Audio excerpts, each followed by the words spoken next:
How's it going? This is Ricardo, and in this video I'll show you how to remove the web camera on a Dell Latitude 5280. If you're looking for parts for this laptop, go to our website and use this coupon for a 5% off discount.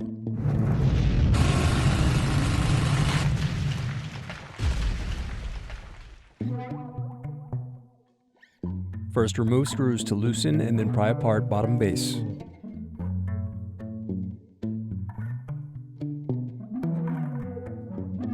Next, unscrew and disconnect battery.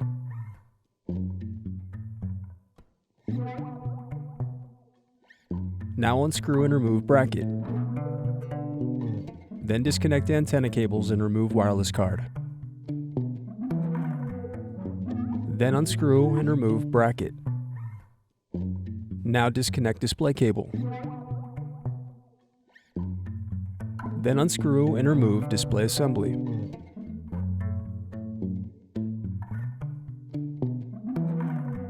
Now unsnap LCD bezel, working your way around the edges of the screen.